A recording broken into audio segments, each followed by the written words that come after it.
साथियों, जैसा कि आप सब जानते हो कि 24 जून को नई दिल्ली में माननीय प्रधानमंत्री नरेंद्र मोदी साहब द्वारा जम्मू कश्मीर के संदर्भ में जो सर्वदलीय बैठक बुलाई गई वो बहुत अच्छे तरीके से संपन्न हुई। उस बैठक में जम्मू कश्मीर से 14 बड़े राजनीतिक नेताओं ने भाग लिया। माननीय प्रधानमंत्री नरेंद्र मोदी साहब ने जम्मू कश्मीर के अंदर जो एक पॉलिटिकल डेडलॉक बना था उसको समाप्त करने का एक बेहतरीन इनिशिएटिव लिया और इस बैठक में जो नेता आमंत्रित थे वो सभी उस बैठक के अंदर आए। भारतीय जनता पार्टी की ओर से यहां मैं स्वयं इस बैठक में शामिल हुआ, वहीं हमारे पूर्व उप मुख्यमंत्री श्रीमान कविंद्र गुप्ता जी और पूर्व उप मुख्यमंत्री डॉक्टर निर्मल सिंह जी ने भी भाग लिया। साथियों, भारतीय जनता पार्टी ने इस ऑल पार्टी मीटिंग जो जम्मू कश्मीर के संदर्भ में बुलाई थी माननीय प्रधानमंत्री जी द्वारा, उसमें जम्मू कश्मीर के राष्ट्रवादी लोगों के, देशभक्त लोगों के वो सभी विषय उस बैठक में रखे जो 70 वर्षों से जम्मू कश्मीर के अंदर हमारे देशभक्त लोग एक मिशन के रूप में काम कर रहे हैं। उन सभी विषयों की चर्चा हमने उस बैठक के अंदर की। हम सब ने माननीय प्रधानमंत्री नरेंद्र मोदी साहब का धन्यवाद किया जो धारा 370 के समापन के बाद जम्मू कश्मीर के अंदर पश्चिम पाकिस्तान के रेफ्यूजियों को अधिकार मिले, गोरखा समाज, वाल्मीकि समाज को अधिकार मिले, दलित समाज को उनके अधिकार दिए गए। जम्मू रीजन के अंदर डेवलपमेंट का, विकास का एक नया दौर शुरू हुआ। 70 साल यहाँ के जो राजनीतिक दल जो हमेशा सत्ता में रहे, उन्होंने जो जम्मू के साथ भेदभाव किया, उस भेदभाव को समाप्त करने का एक संकल्प जो प्रधानमंत्री नरेंद्र मोदी साहब ने लिया, जिसके तहत जम्मू में एम्स, आईआईटी, आईआईएम, बड़े बड़े hydro power projects, ring roads, medical colleges, health infrastructure को ठीक करने के बड़े प्रयास, बड़े बड़े ब्रिजेस और टनल्स, बिजली और पानी की व्यवस्थाओं को सुधारने के बड़े बड़े प्रोजेक्ट्स को मंजूरी, ये सभी वो बड़े कार्य हैं जो जम्मू संभाग के अंदर शुरू किए गए। इसके लिए भी हम सब ने माननीय प्रधानमंत्री जी का हृदय से धन्यवाद किया। वहीं हमने माननीय प्रधानमंत्री जी का आभार व्यक्त किया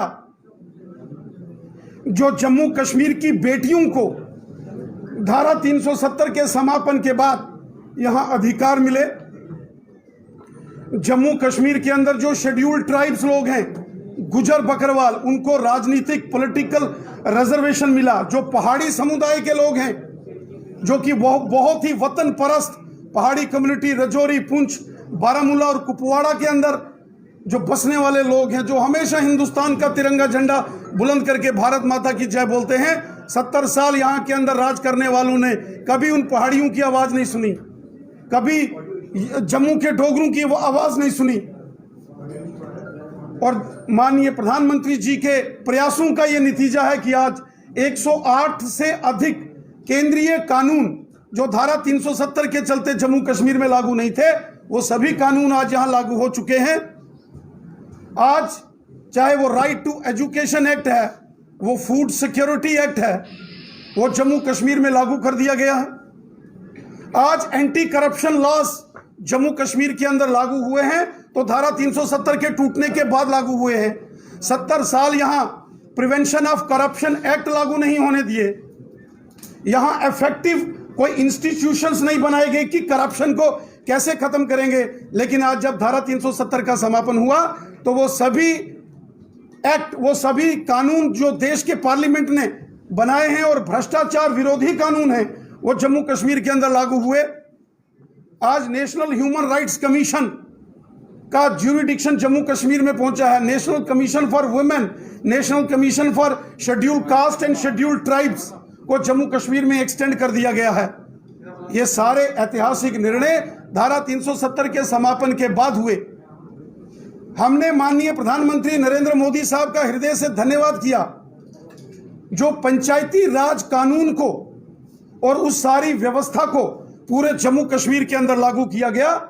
पूरे देश के अंदर पंचायतों को अधिकार थे, ब्लॉक समितियां थी, जिला परिषदों का गठन था, लेकिन 70 साल धारा 370 के चलते जम्मू कश्मीर में पंचायती राज सशक्तिकरण नहीं होने दिया।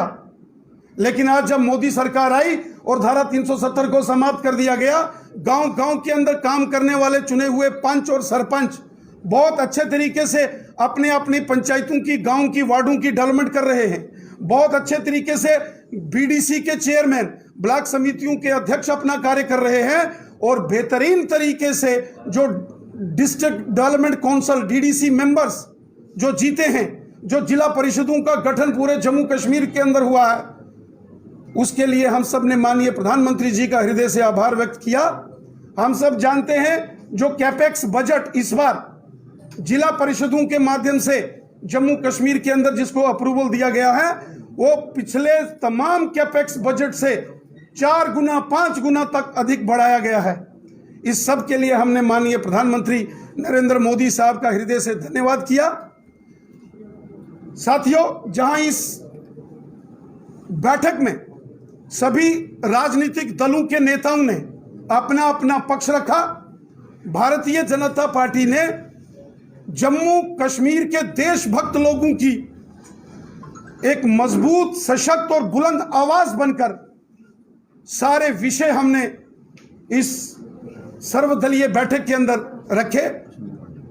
हमने कश्मीर घाटी से जो विस्थापित, जो कश्मीरी हिंदू समाज के लोग हैं, कश्मीरी पंडित समुदाय के लोग हैं, कश्मीरी सिख जो कश्मीर घाटी से भगाए गए, और कश्मीर घाटी से वो मुस्लिम हमारे भाई बहन जो देशभक्त हैं और बंदूक की नोक पर उनको वहां से निकाला गया, उनके डिग्निफाइड रिटर्न एंड रिहेबिलिटेशन की बात हमने इस बैठक के अंदर की। हमने माननीय प्रधानमंत्री जी से निवेदन किया कि एक कमेटी का गठन किया जाए, एपेक्स कमेटी हो, एपेक्स बॉडी, जिसमें कश्मीरी पंडित समुदाय और सिख समुदाय के जो कश्मीर से विस्थापित कुछ प्रतिनिधियों को रखा जाए और कश्मीरी हिंदू समाज, कश्मीरी पंडितों की सुरक्षित और ससम्मान कश्मीर घाटी वापसी पर चर्चा करके रोड मैप तैयार किया जाए। और वहीं हमने पाकिस्तान के कब्जे वाले जम्मू कश्मीर से जो विस्थापित लोग हैं, जो पीओजेके के रेफ्यूजीज हैं, 1947 के, 1965 के और 1971 के रेफ्यूजीज के सभी विषयों को हमने उस बैठक में रखा। हमने डिलिमिटेशन प्रक्रिया को, जिसको शुरू किया गया है और जो प्रक्रिया चल रही है, उसको तेजी से कंप्लीट करके जम्मू कश्मीर के अंदर डिलिमिटेशन पूरा हो और कानून और न्याय संगत वो डिलिमिटेशन हो, जहां सबको इंसाफ मिले और कानून के हिसाब से हो। क्योंकि इसके पहले जब भी डिलिमिटेशन हुए, सीटों की हदबंदी की गई, उसमें कहीं ना कहीं अगर हम सारे डेटास को और सारे ज्योग्राफिकल परिस्थितियों को देखें तो पुराने सरकारों के दौर में बहुत धांधलियां हुई, और वो जिक्र भी हमने माननीय प्रधानमंत्री जी के समकक्ष रखा।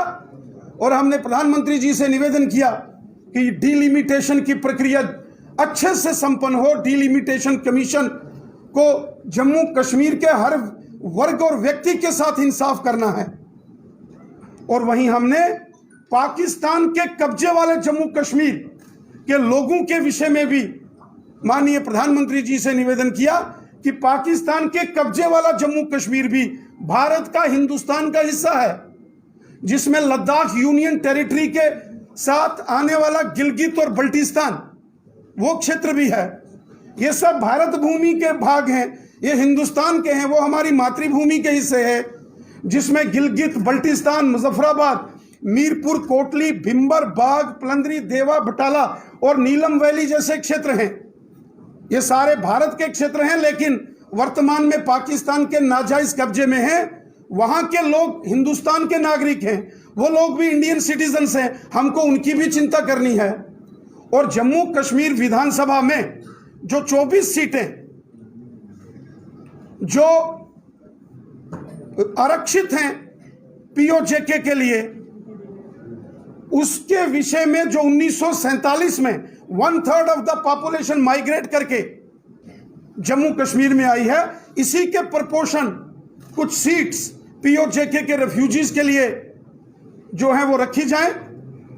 चूंकि ये सारा मामला अब डिलिमिटेशन कमीशन के ज्यूरिडिक्शन में है, उनके तत्वाधान में होगा, तो हम ये सभी विषय डिलिमिटेशन कमीशन, जिसके चेयरमैन जस्टिस देसाई हैं, उनके समकक्ष भी रखने वाले हैं। इन सभी विषयों पर भारतीय जनता पार्टी ने अपना पक्ष रखा। जम्मू कश्मीर की जनता के वो सभी महत्वपूर्ण विषय हमने इस सर्वदलीय बैठक के अंदर पूरे जोर शोर के साथ रखे हैं। पूरा रिप्रेजेंटेशन बना के हमने माननीय प्रधानमंत्री जी और माननीय गृह मंत्री जी को सौंपा है, और हमें विश्वास है और माननीय प्रधानमंत्री जी ने इस सर्वदलीय बैठक को संबोधित करते हुए कहा और जम्मू कश्मीर की सभी राजनीतिक पार्टियों और सभी नेताओं से यह आह्वान किया कि हम सबको मिलकर दिलों की दूरियां भी मिटानी होंगी और दिल्ली की दूरियां भी मिटानी होंगी।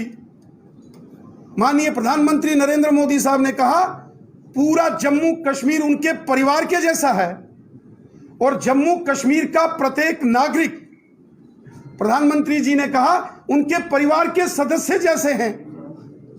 माननीय प्रधानमंत्री जी ने सबका आह्वान किया कि हम सबको मिलकर एक मजबूत जम्मू कश्मीर, एक मजबूत भारत के लिए काम करना है। हम सब ने मिलकर उज्जवल जम्मू कश्मीर के भविष्य के लिए और उज्जवल भारत के भविष्य के लिए मिलकर काम करना है। माननीय प्रधानमंत्री जी ने कहा हम भारत देश के नागरिक हैं और हम सबको मिलकर एक भारत और श्रेष्ठ भारत के संकल्प को मन में लेकर काम करना चाहिए। आतंकवाद, अलगाववाद और पाकिस्तान की मानसिकता ने जम्मू कश्मीर को बर्बाद किया है। जम्मू कश्मीर का अगर कोई सबसे बड़ा दुश्मन है वो आतंकवाद, अलगाववाद और पाकिस्तान की मानसिकता है। इस मानसिकता को, इस विचारधारा को हमको समाप्त करके एक भारत श्रेष्ठ भारत की विचारधारा को लेकर हमको आगे बढ़ना होगा और सबको मिलकर जम्मू कश्मीर की जनता के हित में हम सबको कार्य करना होगा। यह माननीय प्रधानमंत्री जी ने उस सर्वदलीय बैठक में जम्मू कश्मीर के सभी नेताओं से आह्वान किया। हमें पूरा विश्वास है कि आने वाले समय में ये सभी विषय धरातल पर नजर आएंगे, और माननीय प्रधानमंत्री जी ने कहा है कि दिल्ली सरकार के दरवाजे जम्मू कश्मीर की जनता के लिए हमेशा खुले हैं। वो सभी विकास कार्य जो बड़े पैमाने पर शुरू किए गए हैं उनके लिए जो फंडिंग है वो इंश्योर की जाएगी। किसी कीमत पर भी जम्मू कश्मीर को फंडिंग में दिक्कत नहीं आएगी। जम्मू कश्मीर के विकास कार्यों को तेजी से आगे बढ़ाया जाएगा और एक नया जम्मू कश्मीर, उसका निर्माण, एक मजबूत जम्मू कश्मीर, उसका निर्माण हम सबको करना है। देश हित में और राष्ट्र हित में प्रधानमंत्री जी ने सबको संदेश दिया है कि हम सबको मिलकर अपने जम्मू कश्मीर और अपनी भारत माता, अपनी भारत भूमि के लिए कार्य करना है। ये हमारा देश है, ये हमारी मातृभूमि है, और अपनी मातृभूमि, अपने देश के लिए मिलकर सबको एक होकर कार्य करना होगा। राणा जी, आप सवाल उठा रहे हैं कहीं ना कहीं इन तमाम आतंकवादियों पर या फिर अलगाववादियों पर, लेकिन महबूबा मुफ्ती कह रही है जब तक 370 की बहाली नहीं होगी मैं चुनाव नहीं लड़ूंगी। एक बार फिर से लोकतंत्र की दुश्मन बन रहे हैं। बराबर जी, आप भी पूछिए, इकट्ठ पूछ लीजिए।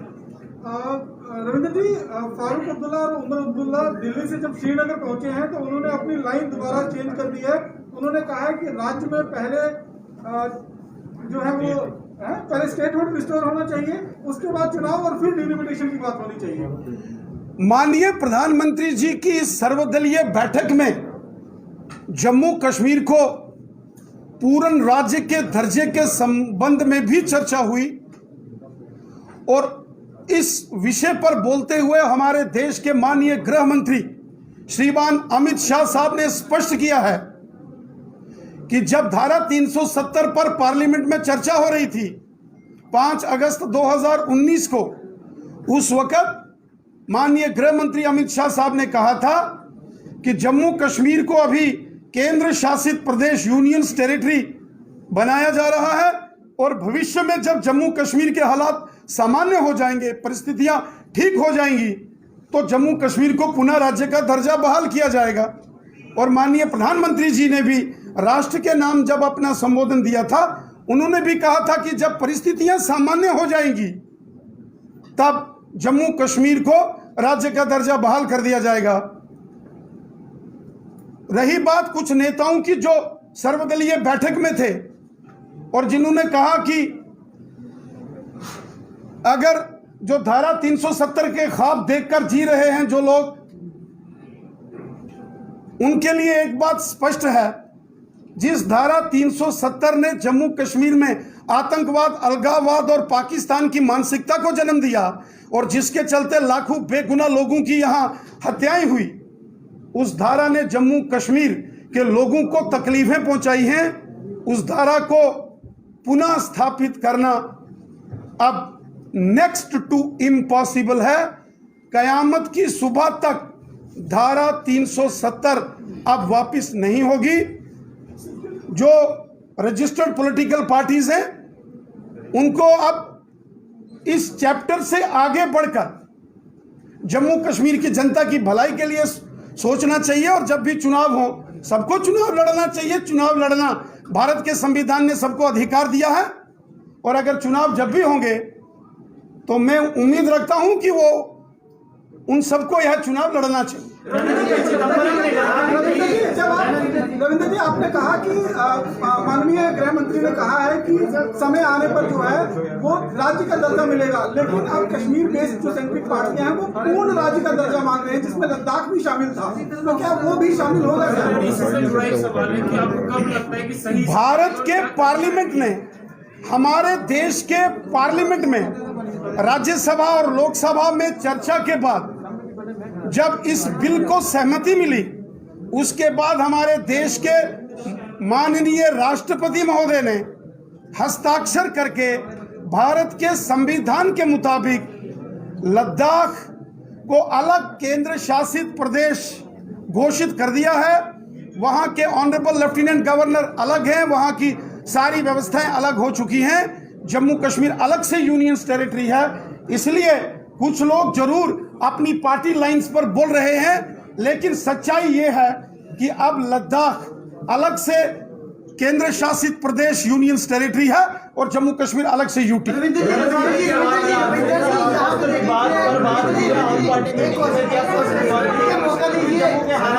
पुरानी सरकारों में भी डायलॉग प्रोसेसेस होते थे, लेकिन तब आरोप ये लगता था कि वो कश्मीर सेंट्रिक हुआ है। लेकिन 5 अगस्त 2019 को जम्मू को ये लगा कि बिना डायलॉग प्रोसेस के भी काम चला जा सकता है, लेकिन क्या अब मान लिया जाए कि फिर से डायलॉग? माननीय प्रधानमंत्री, चूंकि एक पॉलिटिकल डेडलॉक बना हुआ था, पिछले 2-2.5 वर्षों में एक पॉलिटिकल डेडलॉक जम्मू कश्मीर के अंदर था। माननीय प्रधानमंत्री जी के इस इनिशिएटिव से यह राजनीतिक गतिरोध टूटा है और सभी राजनीतिक दलों के जो नेता हैं वो उस बैठक के अंदर आए हैं, सबने अपनी बात रखी है और अंत में जब माननीय प्रधानमंत्री जी ने कहा कि हमको मजबूत जम्मू कश्मीर और मजबूत भारत के लिए मिलकर काम करना पड़ेगा, हम सबको मिलकर दिलों की दूरियां भी मिटानी होंगी और दिल्ली की दूरियां भी मिटानी होंगी। इसका मतलब स्पष्ट है। प्रधानमंत्री जी ने कहा हम सबको मिलकर जम्मू और कश्मीर की जनता की भलाई के लिए काम करना है।